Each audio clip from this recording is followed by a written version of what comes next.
Hello, and welcome.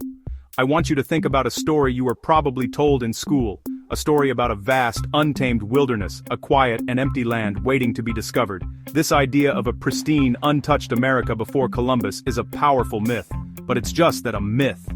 The truth is so much more vibrant, more complex, and more human. Before European ships ever touched these shores, this continent was alive with people. Not just a few scattered tribes, but millions upon millions of individuals living in a stunning tapestry of nations and societies. These weren't simple primitive cultures, they were complex civilizations, with bustling cities, sophisticated governments, profound philosophies, and groundbreaking scientific achievements. From the frozen north to the tip of South America, this land was home to architects, astronomers, farmers, poets, and politicians whose innovations shaped the very world we live in today. They built empires, established vast trade networks, and developed systems of governance that would later inspire the founding fathers of the United States. To ignore their story is to ignore the true foundations of the Americas. So today, I invite you to join me on a journey back in time, not to an empty wilderness, but to a continent teeming with life, innovation, and history. We're going to pull back the curtain of myth and look at the world as it truly was. This is the real story of America before 1492. Let's explore it together. Imagine a map, not of the United States or Canada or Mexico, but of a continent brimming with hundreds if not thousands of distinct nations. Each one had its own language, its own spiritual beliefs, its own way of life. The diversity was staggering. In the woodlands of the Northeast, you had confederacies of agricultural towns. In the Great Plains, nomadic societies followed the great bison herds, their entire cultures built around this sacred animal. Along the Pacific Northwest coast, communities thrived on the bounty of the sea, creating some of the most intricate art and holding elaborate potlatch ceremonies to distribute wealth and affirm social status. This wasn't a monolith, it was a mosaic of humanity. These nations were not just cultural groups, they were sophisticated political entities with fully formed governments. Many operated on principles of consensus and council, where leaders were chosen for their wisdom and ability to serve the people, not to rule them. Their economies were just as diverse. Some were based on intricate agricultural systems that fed large populations, while others were built on extensive trade networks that moved goods like obsidian, turquoise, and seashells thousands of miles. They had social systems designed to ensure the well-being of the community, with established roles and responsibilities that provided a sense of belonging and purpose for every individual from birth to old age. It's a common misconception to view these societies through a lens of simplicity. In reality, they were as complex and varied as any in the Old World. They had laws, they practiced diplomacy, they made treaties, and yes, they went to war. They had rich oral traditions that preserved their history, their values, and their understanding of the cosmos. From the Haudenosaunee Confederacy in the east to the Puebloan peoples in the southwest, each group represented a unique and successful experiment in human civilization, a testament to the ingenuity of people who had known this land as home for thousands of years. When we think of ancient cities, our minds often jump to Rome, Athens, or Egypt, but some of the greatest urban centers in the world before 1492 were right here, in the Americas. North of the Rio Grande, the largest city was Cahokia, located near modern-day St. Louis. At its peak around 1100 AD, it was larger than London at the time, a bustling metropolis of thousands. Its heart was a massive central plaza dominated by huge earthen pyramids, the largest of which, Monk's Mound, stood 10 stories tall and was built by hand, basketful by basketful of earth.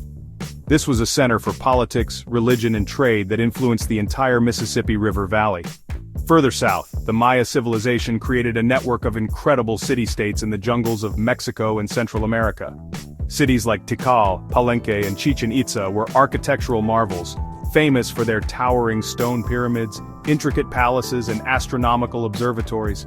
These weren't just buildings, they were precisely aligned with the movements of the sun, moon, and stars, reflecting a deep understanding of cosmology.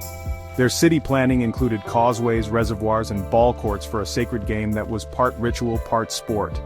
Life in these cities was a vibrant mix of ceremony, commerce, and scholarship. And high in the Andes Mountains of South America, the Inca Empire built breathtaking cities like Cusco and the magnificent Machu Picchu. Clinging to a mountain ridge, Machu Picchu is a masterpiece of engineering, its stone buildings constructed without mortar, fitted together so perfectly that a knife blade cannot pass between them. The city was carefully planned with agricultural terraces that contoured the steep slopes, and a sophisticated water system that supplied fountains and baths. These cities, Cahokia, Tikal, Machu Picchu, stand as silent, powerful proof that the Americas were not a wilderness, but the home of visionary architects and city planners.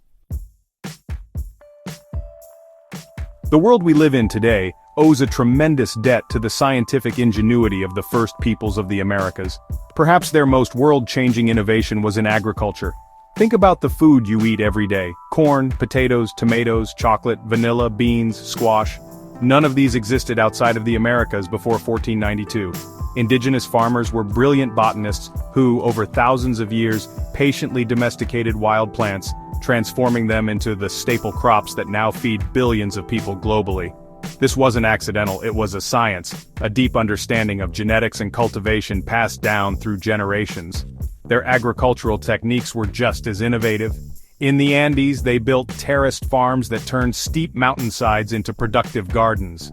In the Amazon, they created terra preta, or black earth, a remarkably fertile soil they manufactured to enrich the rainforest floor. In central Mexico, the Aztecs built chinampas, or floating gardens, artificial islands of woven reeds and rich mud that allowed them to harvest multiple crops a year from the surface of lakes. These weren't just clever tricks, they were sustainable solutions that allowed huge populations to thrive in challenging environments, a lesson in ecological engineering we are only now beginning to appreciate. This spirit of innovation extended far beyond the farm. The Maya developed one of the most advanced writing systems in the ancient world, and a mathematical system that included the concept of zero, long before many Old World cultures. The Inca engineered a staggering 25,000-mile network of roads and bridges that knitted their vast mountain empire together, complete with a messenger system that could relay information over 150 miles in a single day. From the creation of precise calendars to the development of sophisticated medicines derived from plants, the Americas were a continent of scientists, engineers, and innovators whose achievements laid the groundwork for the modern world. Long before the Declaration of Independence was written, democratic principles were already flourishing in the forests of what is now upstate New York. The Haudenosaunee, or Iroquois Confederacy, was a political alliance of 6 First Nations: the Mohawk, Oneida, Onondaga, Cayuga, Seneca, and later the Tuscarora. They were united by a constitution known as the Great Law of Peace, an intricate system of governance based on consensus, balance of power, and individual liberty. It was a government not of kings or emperors, but of the people, designed to promote harmony and collective well-being. The Great Law of Peace included concepts that are strikingly familiar to us today: a system of checks and balances between nations and clans, the ability to impeach leaders, and a clear separation of powers. Decisions were made in a Grand Council of Chiefs, or sachems, who were chosen by the clan mothers. This gave women significant political power, as they held the authority to both appoint and depose leaders. This sophisticated political philosophy was recorded and passed down not on paper, but through intricate wampum belts, woven with shells that served as living documents, each design representing a law, a treaty, or a historical event. The influence of the Haudenosaunee on the founders of the United States is a topic of much discussion, but the parallels are undeniable. Thinkers like Benjamin Franklin and Thomas Jefferson were known to have studied the Confederacy's structure, and its example of uniting separate states under a central representative government surely provided a powerful model. Beyond politics, indigenous philosophies across the continent emphasized values that are profoundly relevant today: a deep respect for the natural world, a focus on community over the individual, and the importance of considering the impact of our actions on future generations. This was a land of deep thinkers and pioneering diplomats. The Americas before 1492 were not a collection of isolated tribes. They were connected by a vast and dynamic network of trade routes that crisscrossed the continent like a grand circulatory system. Goods, ideas, and cultures flowed freely along these ancient highways. Abalone shells from the Pacific coast have been found in the heart of the Great Plains. Copper from the Great Lakes region was traded all the way to the Gulf of Mexico. The Maya imported turquoise from the American Southwest, And Cahokia's influence, seen in its pottery and art styles, spread for hundreds of miles up and down the Mississippi River. These weren't just simple footpaths, they were well-established corridors of commerce and communication. The Inca road system is the most famous example, but similar networks existed throughout North America following rivers, mountain passes, and coastlines. These routes facilitated not just the exchange of material goods but also the sharing of technologies, agricultural practices, artistic styles, and religious beliefs. Great trade centers like Cahokia or the Puebloan villages of Chaco Canyon became cosmopolitan hubs where people from diverse backgrounds met, exchanged goods, and shared knowledge, creating a vibrant, interconnected world. This constant flow of exchange fostered a rich and complex cultural landscape. A new type of corn developed in Mexico could, over time, find its way to the farmlands of New England. A new artistic motif from the Mississippian culture could influence pottery designs 1,000 miles away. This was the original American melting pot, a world where cultures were not static but constantly evolving, borrowing, and innovating. It shows us a continent that was not waiting to be connected by outsiders, but was already deeply and intrinsically linked by its own people, through their own ingenuity and their desire to reach out to one another. The year 1492 does not mark a beginning, it marks a violent and catastrophic interruption. The arrival of Europeans was not a discovery, it was an invasion. For the millions of people who already called these continents home, it was the beginning of an apocalypse. The most devastating weapon the newcomers brought was not the sword or the musket, but disease. Smallpox, measles, influenza, illnesses that were common in Europe, were completely unknown in the Americas. Indigenous peoples had no immunity, and the results were horrific. Entire communities were wiped out, with some estimates suggesting that up to 90% of the population perished in the decades following contact. This was a demographic collapse on a scale unparalleled in human history. It created the very myth of the empty wilderness that we are challenging today. The thriving cities, the bustling towns, the carefully managed landscapes, they were emptied not because they were never there, but because their inhabitants died in staggering numbers. This great dying was followed by centuries of deliberate violence, enslavement, forced relocations like the Trail of Tears, and policies aimed at destroying indigenous cultures, languages, and spiritual beliefs.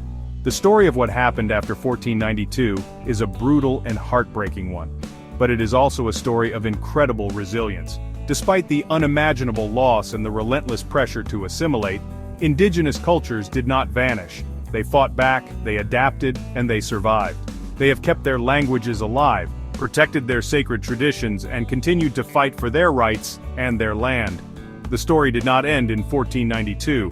The descendants of the architects of Cahokia, the astronomers of Chichen Itza, and the diplomats of the Haudenosaunee are still here. Their nations persist and their cultures continue to enrich the world. To understand America, we must understand that its history is one of disruption and survival, not of a vacant land. The history we've explored today is not just a collection of fascinating facts about a long-lost world, it is the foundational story of the land we stand on. To see America as a new world discovered in 1492 is to erase millennia of human achievement and to silence the voices of the continent's first peoples. It's a narrative that has allowed us to ignore a deeper, more complex, and ultimately more truthful version of our own past. Relearning this history is not about assigning blame, it's about seeking truth, and about giving credit where it has been long overdue. I encourage you to continue this journey of discovery. Read books by indigenous authors, visit cultural centers, listen to the stories that have been passed down for generations. Challenge the simple myths, and embrace the rich complexity of what was here before and what remains.